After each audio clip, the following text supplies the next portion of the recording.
nice stripes, basically. Is that one of the rotary ones? Yeah, with the yeah, big rear heavy roller. wheel at the back. Rear roller. Every garden looks like Wembley by the time I'm done. There you go. Yeah, exactly. Get a couple of jobs So, off this podcast.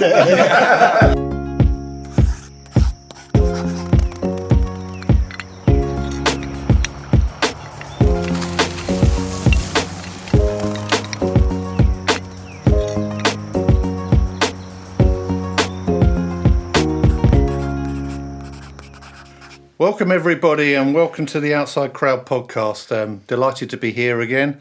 Got a great show lined up for you today, and with the crowd we've got Ryan. Yep. And we've also got Ollie. Hello. From Royal Tunbridge Wells Landscapes. But we've also got our guest, which is Jim from J.Gardens. Hello, how you doing? Very good. Delighted to have you with us, Jim. And you may notice we've got a couple of people missing. So we're missing Jake, because his lovely wife Saskia has gone into hospital to have a baby. So I hope that all goes well. Good luck. And unfortunately, Billy can't be with us tonight either. So we've still got an excellent show lined up, and we're going to be talking to Jim about his company and his what he gets involved with. So let's start off with Jim. Welcome to the podcast.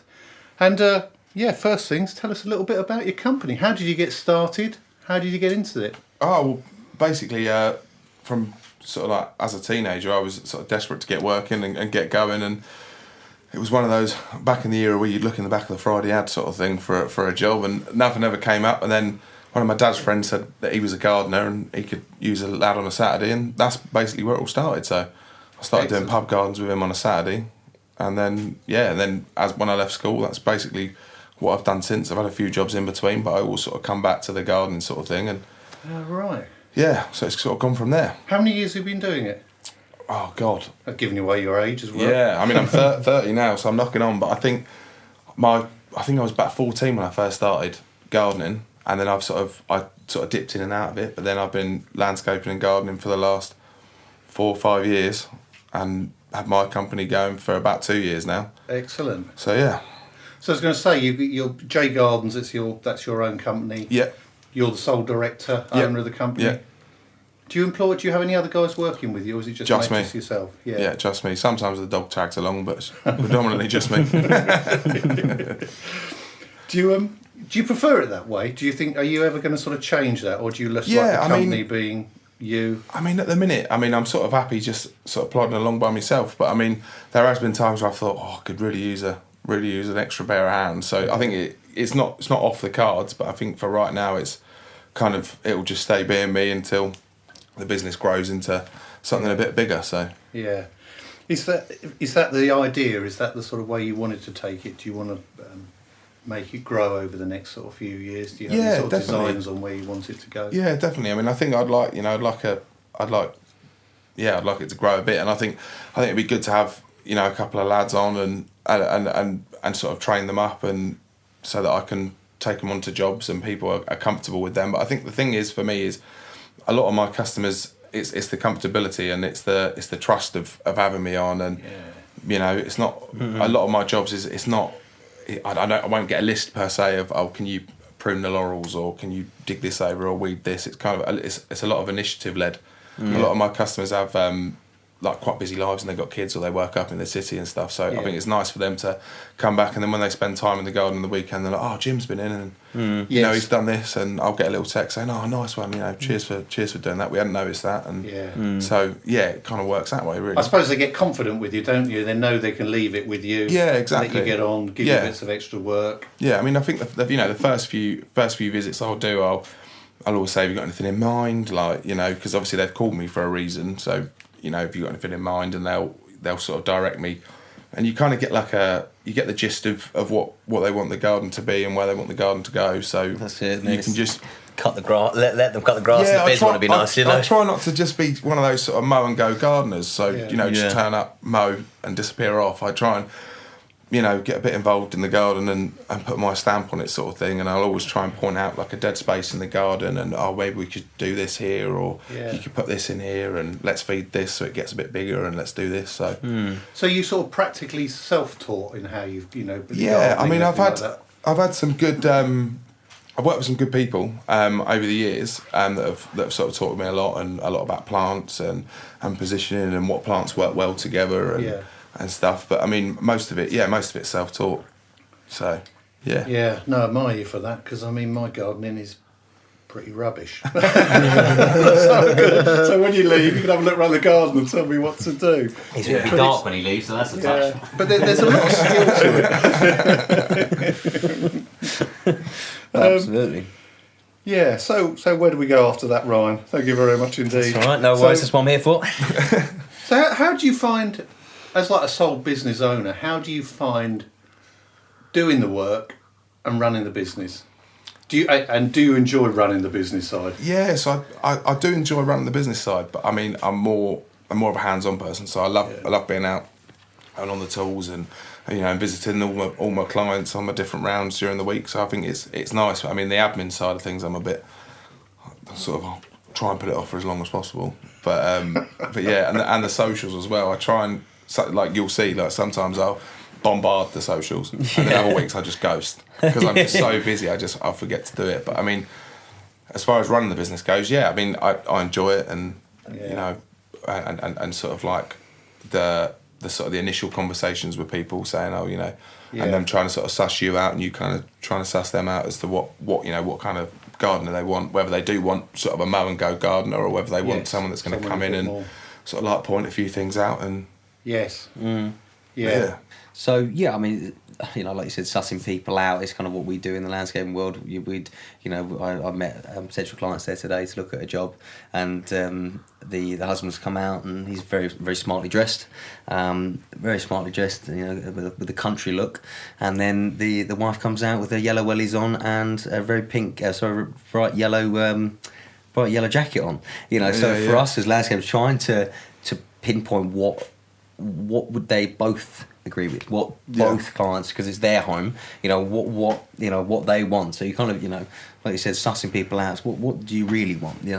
What do you want in the garden? And I can imagine there's a lot of people out there who want that stress taken away. Mm-hmm. Want it taken away. I want it to be in your hands, but be involved. It's not, like you said, coming in and doing the mowing and that's about it. It's much more than that. So I'm sure there's a lot of clients of yours that appreciate that, the incentive and the, we can do this with this area, because a lot of people need the advice. Yeah, and I think a lot of people sort of, a lot of areas in their gardens will sort of go unnoticed, and it's kind of okay, cool. Well, it looks tidy and it looks really nice, and it's kind of the routine for me is great. But then, I'll be mowing, or I'll be plodding around someone's garden, and I think, do you know what? Actually, something that this would work here, and that would work there, sort of thing. And it then sort of takes it to the next level, and people think, do you know what? Actually, yeah, that's really cool. But I think as far as sussing people out and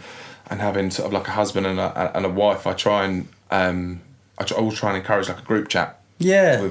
Because a lot of time they'll both be working in the city, and they're both really busy, and they've got kids, and they're all running around. So it's nice to put things on a group chat. Okay, yeah. And then I can say, hey guys, I've had this idea. Chew it over as and when, like at your own sort of leisure. Chew it over. But what do you think of this? And then one of them will see it and go, Jim's text and said this, and then it keeps everyone involved as well. Because then if someone's sort of like opposed to an idea, or you say, do you want me to prune this, or should we move this, or put this in? It's like I could say, I'll put 100 daffodil bulbs in this week, and then the husband's like, yeah, great, and the wife hates daffodils. So it's kind of like, so it's one of them things, and I think it's just to try and keep everyone involved. At all times is a must for me. So I won't be getting anyone in trouble, That's it. I'll tell you one thing, Ollie, spill the beans. What's Ryan like at sussing the customers out on site?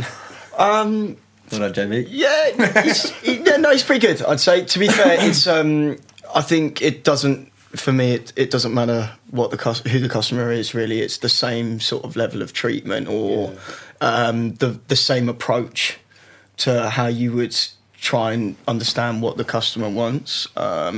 It's pretty clear. Like, you've got to be really clear in what you're saying, and there's obviously a massive part of it for landscaping is money.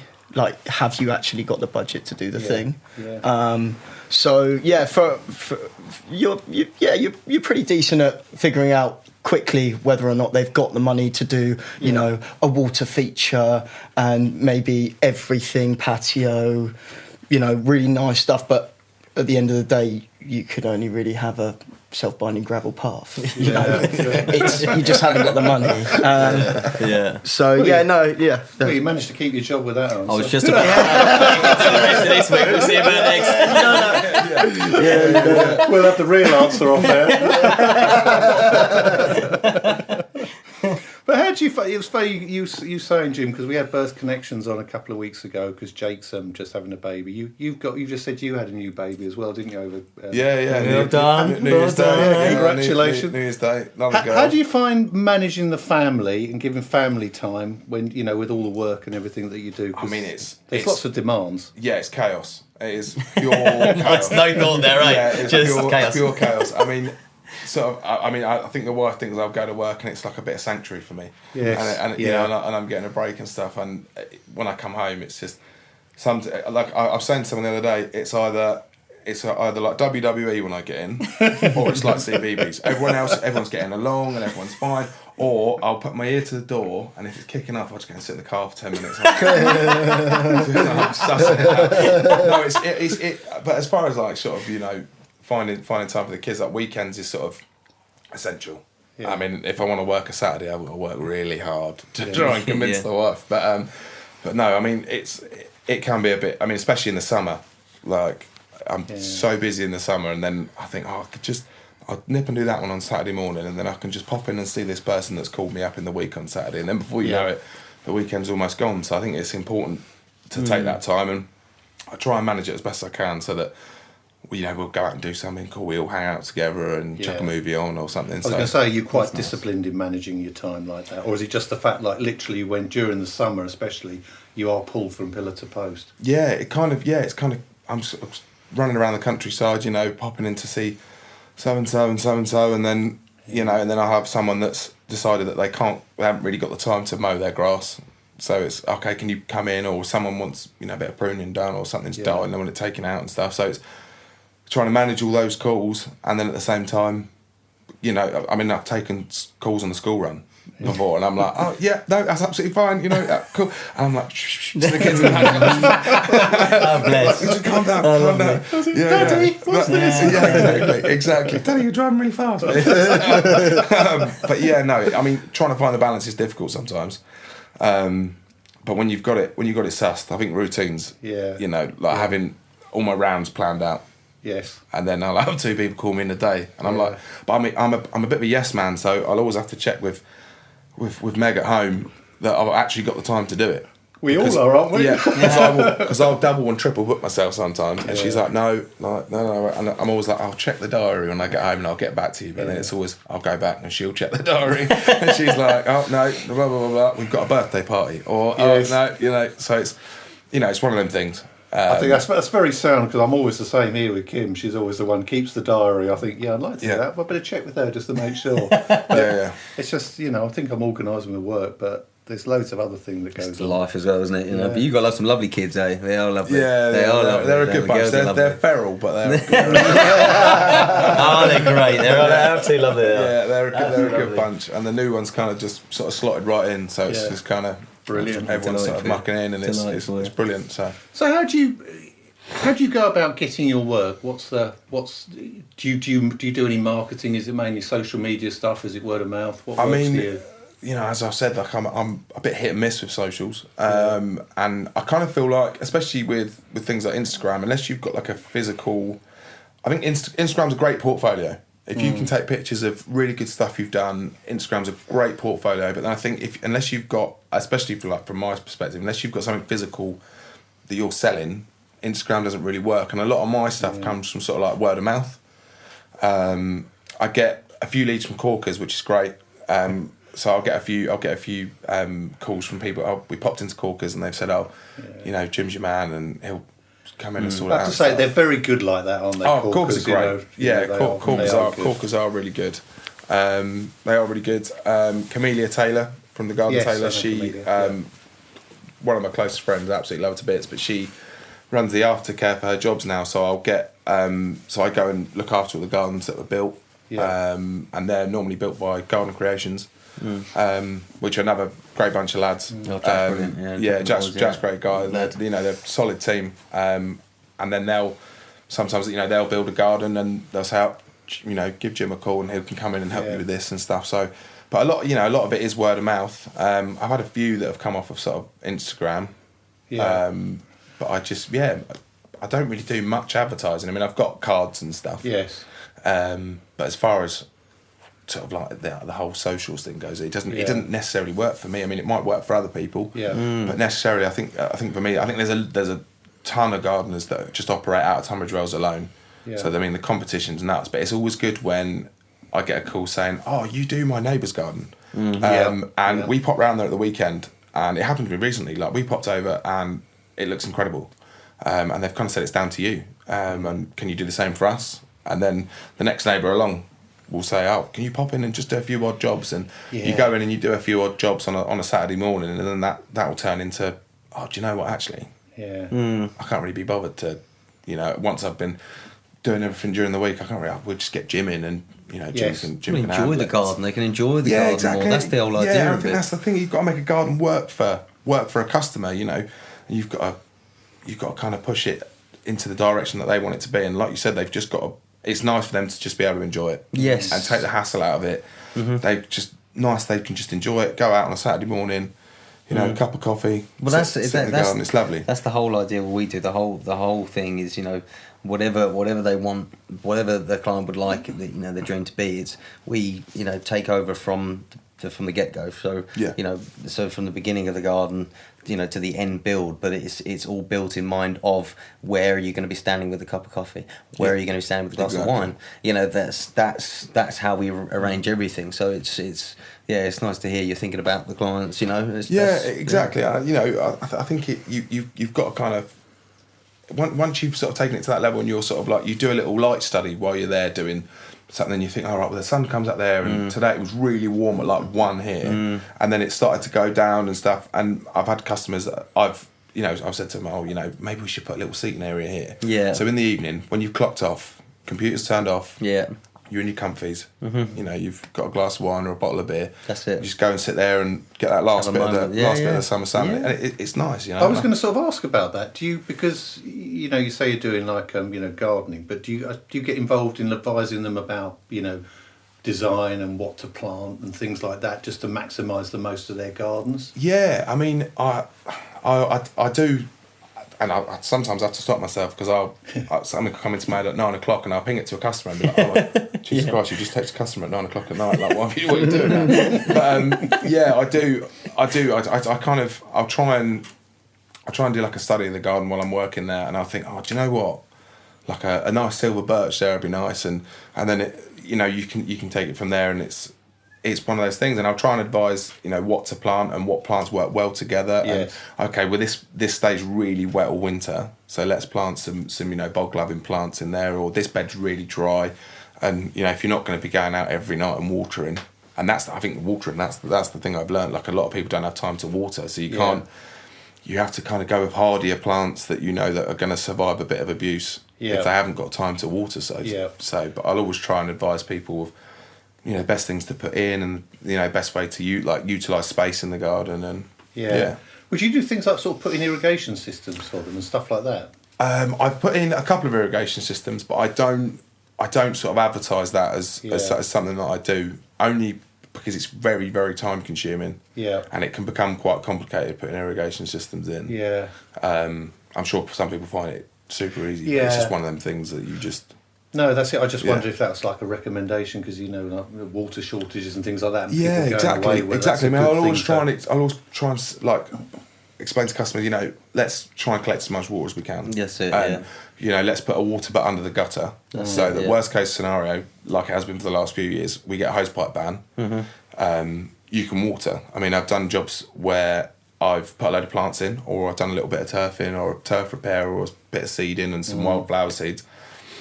And then almost immediately after, we got a hosepipe ban, and I'm just like, oh no. So it's like it can be tricky.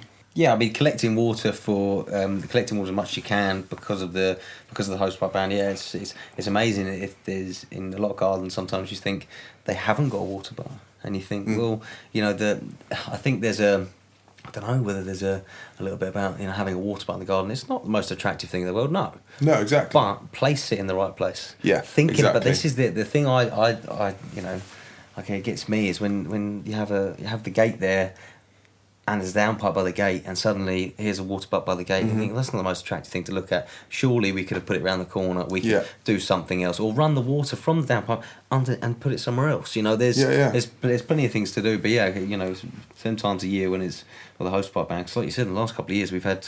You know, whatever. I tell you what, next time you lay turf, you let me know, because there'll be a hosepipe ban next day. I'm not a bad omen. As soon as I've called because that turf's on order, I'm like, guarantee there's a hosepipe ban next week. I guarantee.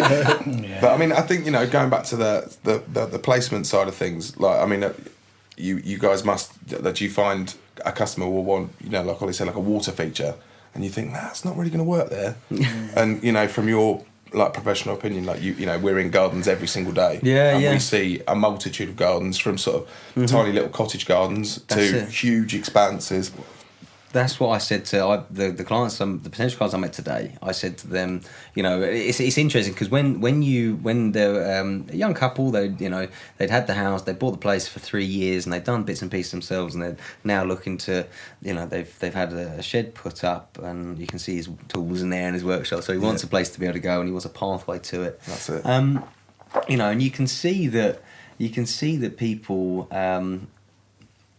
Well, I'm not sure how the interaction should go with a landscaper. You know, so when you turn up, they think, So all I say to them is, right, the thing I'd like you to do is explain to me what you want. You just blurt it out, because then what I'll do is use all my experience being in every garden, you know, and as well as what we've put in ourselves to work out a plan. Go, this is what you're looking for. This is what you want. But you can kind of condense all them spitball ideas into something a bit more manageable. But the thing is because the spitball ideas this is when both of them they've been on the sofa, they've been in bed, they've been in the car, they've driven past something, and and there's so many ideas that you've got to, I take all them ideas in with the yellow boots, with the smartly dressed, and you're like, well, okay, and then put it all together and be like, right, with this like Ollie was saying earlier, what's the budget? What are we working with so we can work together? Because it is, like you said, two people, and it's trying to work together. But it's turning around and say, just, this is my experience. This is what I know. This is what I've been doing. This is what all the clothes I have on me. This is what I pay for. Yeah. So this is what I do. So please let me share it with you. That's So you're right to say that. What's the most sort of like common type of work you get? Is that sort of things like mowing and stuff like that? Yes. And if you do, how do you keep a nice lawn? Because my lawn's full of bloody moss. And it's a tricky one. I mean, I'll get most people call me, and a majority of it is either they want a hedge cut, they want an old apple tree like taken down, which I'm never a fan of. Like I don't really like removing things from a garden, but I'll try and sort of like keep things in as much as I can and utilise them. But I think it's just one of those things where I'll get a call that says, someone will say, they'll drop me a message saying, can you come in and mow? Yeah. Like, how much would it cost to do the mowing and stuff? And I'll go in and mow. And so do you have your own mowers and things, or do you use their stuff? So I mean, well, it all depends really. Some of my customers have tractor mowers.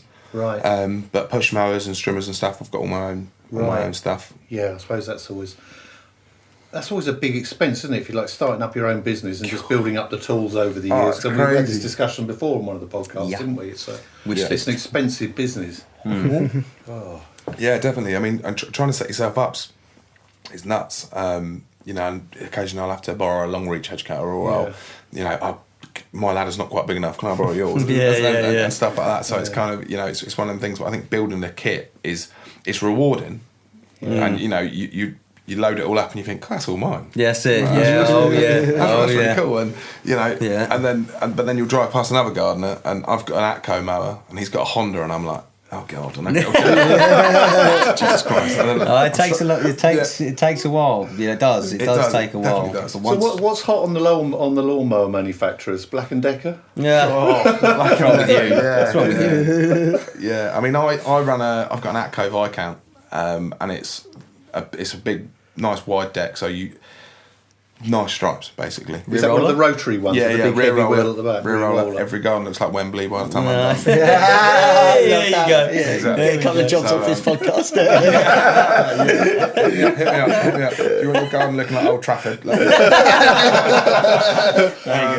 yeah, no. So I mean, I use an Atco, and it's pretty good. Yeah. Pretty good. I mean, I've done the whole hater thing, and I'm not a fan of haters, eh? But same Fan. man. Did the same Second thing. you get wet, second you get a bit of damp, it's like meh, can't do that. See you later. And you start out one day, and the blades start up, and the deck flies off. Yeah. And you're like, right. Okay. No thing. Honda all the way for me. Yeah, I've got a Honda at home. They're sort of like my backup mower, but I just can't part with this little Atco because it was kind of. I think one of Meg's friends moved into a house and there was a shed in the garden. No. Yeah, and she was like, "Oh, can you clear the shed out?" And I was like, "Oh, we're going to do this mower." And she was like, "Oh, just take it." And I was like, "Result." Absolutely. Yeah, fixed it up, and she goes up the clappers. So and I look at this Honda that's all shiny and lovely, and then and then I just look at my kind of think, "Oh, just a stick of water." Yeah, don't fix it. Yeah, she's a good old girl. So, There you go. but yeah, it's like you say, building a kit it's expensive. I mean, you've probably got triple the amount of stuff that I've got to have for what I do because you've got to have everything down from a socket set. Yeah. That's the first thing that goes in the van. Yeah. First thing that goes in the socket set. You've got to have sort of like socket sets, levels, brick tools. Then you've got to have a mixer and a whacker plate and this and that and this and that. And it's nuts. It's been I was talking to a dear friend of mine, J. Gardens. He worked with me when we started Royal Thomas Royals Landscapes, and we were using my dad's old truck and trying to fit everything into that to the point where, we had levels down the side of the passenger door. So anytime a new passenger came, watch the level. Because there's a level in the door, we couldn't fit things in. And, because that's how it started. It started like that. But over time, it's got to the point where, we're professionals in our game, which means that we need the professional tools. So it means that you do spend out a lot of money on tools, but we have the kit. Yeah. If we, I'd never put the lads on anything that we haven't got the kit for. How many times I've been set up on something, previous jobs where you want me to do this? Yeah. Where is everything? Well, can you not do it? If I knew, yes, I would have brought half the stuff. But aren't you supposed to supply this? Yeah. No. So I made sure that it doesn't matter what we're doing. If we need it, we have it. Because that's the thing. It just makes the job. That's what clients expect it, don't they? You've got to come up and have all the kit and everything.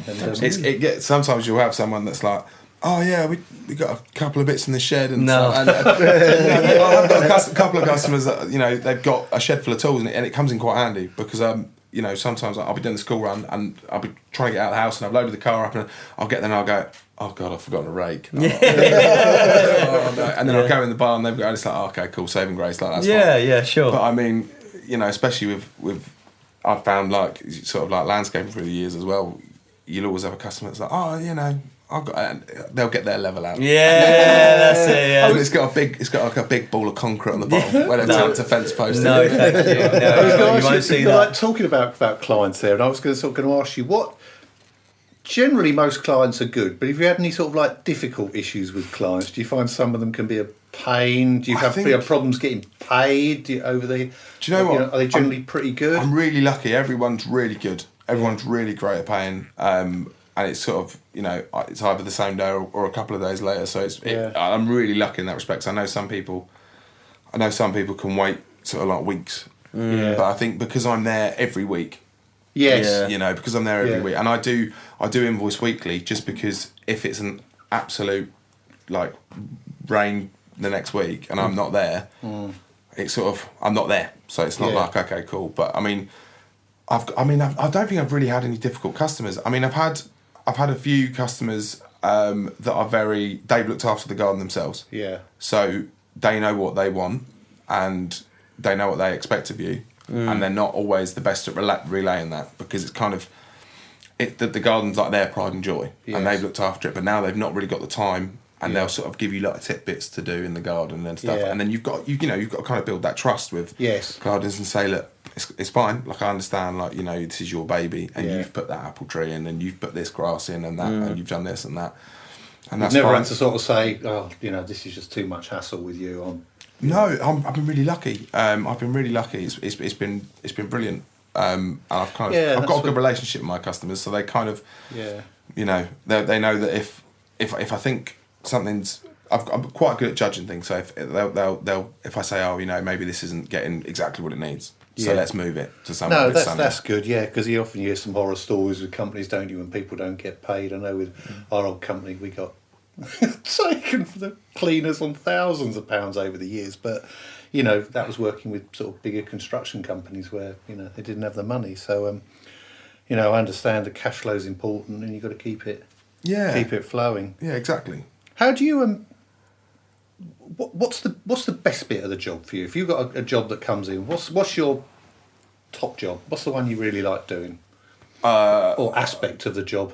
So I think customer satisfaction is a big thing for me. Yeah. So I absolutely relish when I get a text that says, like, mate, the garden looks amazing. Thank you so much. Like, cheers. Or I'll have a text the weekend before, and they're like, oh, we've got a few friends coming round. Like, instead of just doing stripes, do you reckon you could chuck a little cross hatch in, make it look double lovely? I'm like, yeah. And I think customer satisfaction is a big thing for me. And I love getting a little text saying, oh, you know, cheers and well done. Or someone comes out with a coffee and they've got 5 minutes between conference calls with people all around the world, and they go, oh my God, and it sort of like brings them back to reality.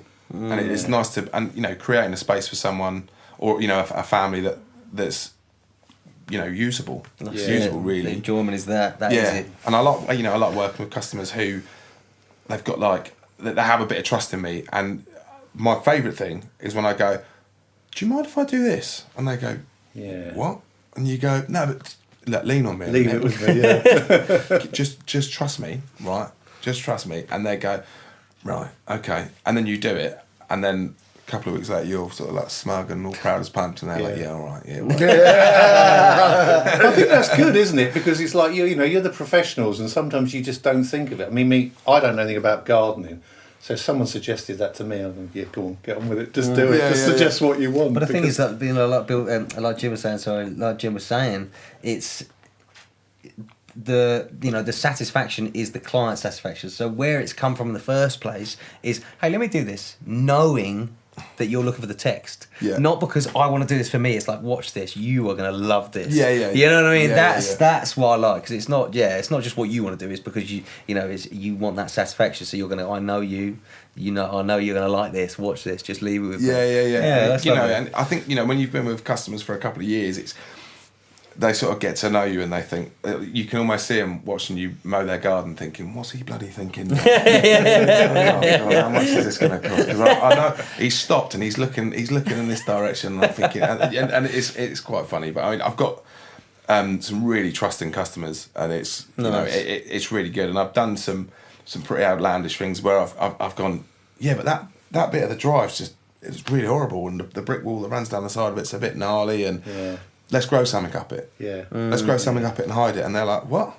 Because it's not even on their agenda. They've driven past it a billion times. Yeah, that's it. And you've noticed it because you're blowing the drive or whatever, and you think, oh, that bit of wall's a bit, but let's put a jasmine up it, or let's grow this up it, and they'll go, yeah, sure, cool. And then they'll take them. You know, you put the whatever in, the jasmine in, for instance, and then they'll come back from work, and it's the summer, and it's in full flower, and it smells incredible. And they drive up the drive, and they go, oh yeah, yeah. So you know, it's nice. Excellent.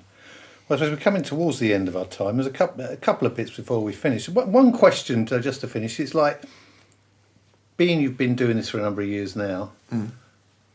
If someone was looking to start up a little gardening business on their own, they're a youngster, what sort of advice would you give them? Do it. Yeah. Like, definitely do it. I mean, if you like being outside, I think, you know, being in the landscaping industry or the gardening industry is great, because you can be, you know, your average Joe, mow and go kind of guy, where you've got a mower off a Facebook Marketplace and you're going to go and mow the next door neighbour's lawn and charge them 20 quid. That's fine. Or I think you can take it to another level where you say, okay, well, look, don't worry about it. Like, let's do this and let's do this. And, you know, you've got to have that confidence in yourself Yeah. that you can Yes. pull a job off and it's going to look amazing. Yeah. But I think if you're young and you're going to start a business, I mean there is stresses and there's good days and bad days, of course. Yeah. Like we all know, but. As, with the weather and a hosepipe ban, and stuff like that. But I think you've got to take the rough with the smooth. But I think it's a very rewarding job. And I think landscaping, especially, like it's a bit of a longer process. But then you guys sort of have the same sort of thing. But with me, it's kind of like week on, like every week it's instant gratification. It's like an instant impact. Brilliant. And in the summer it's rained a little bit and the grass has gone absolutely nuts and it's all a bit of a jungle. Yeah. And then you leave and it looks like a snooker table and it's lovely and great stuff. Right, and finally, this time I've got a few quick fire questions and I'm going to fire them at first you, Jim, then you, Ollie. No thinking. Straight answers out. Oh, dangerous. Right. Dangerous. Here we go. Favourite football team? Brighton. Ollie.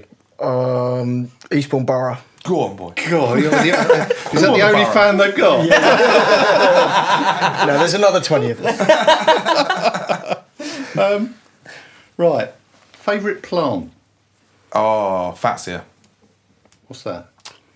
It's really hard to explain. So Fatsia japonica spiderweb, actually. I thought so. Yeah, it's kind of like Do you know what? big jungly, bit Jurassic Park like, and it really super hardy, and they look really cool. So yeah. Bluebells. Good man. Yeah, that Nice. my wife's house. Yeah. Bluebells. You've done me there. Yeah, you Spot know on. that. You done me there. Yeah, do you know what? When he said that, I went, yeah, all right. Okay, yeah, all right. Yeah, all right. Where are you going on holiday this year? Cornwall. Montenegro. Done me again. Fucking one up there, man. Jesus Christ. What's your favourite country visited? Oh, Australia. Sri Lanka. Every time. 4 for 4. Right, what have we got down here? What's the first concert you ever went to? Bowling for Soup. Oh, I don't know his name. Manchester, we're going to go with. It was in Manchester. it was in Manchester. In Manchester. It was in That- Manchester. It was in Manchester. Yeah. Yeah, and this is one you might not want to answer it or not. Oh God. Tell us something about yourself that your wife doesn't know. Cool. Oh. But if you want to end the podcast there, we don't. I'm gonna have to delete Spotify. Well, don't worry, we can bleep that one and we'll leave it out. Yeah, do it, yeah. Sometimes I'll work a Saturday, but I won't work a Saturday. Very good. Very good. You'll tell us you've got a wife. Yeah, I haven't quite got one. Not quite. I don't know. I don't think there is anything that she doesn't know about me. Oh, brilliant, guys! It's been really fun. It's been really good chat this evening. So, firstly, thank you to you, Jim. It's been brilliant having you here. Thanks for having me. And where can people contact you and see you? If they want to get hold of you, find out more about you. So I've got a Facebook page. Again, don't really do a grand deal on Facebook page, but my Instagram, I try and post as much as I can. And all my details are on there. So Yeah, and what's that? That's at J.Gardens, is it? yeah, at J.Gardens. I think .27 because someone else had taken at J.Gardens. Right. Slippery. So I had to chuck a little 27 on the bottom. But yeah, check it out. Brilliant. And where do we find you, Ollie? With Ryan most of the time. Yeah, broad temperature landscapes. There you go. Yeah. He's kept his job well. Yeah, it's this He's week done anyway. well. This week. Rehearsals played off. Yeah, absolutely. That's brilliant, everyone. And thank you very much. And we'll catch you all next time for another Outside Crowd podcast.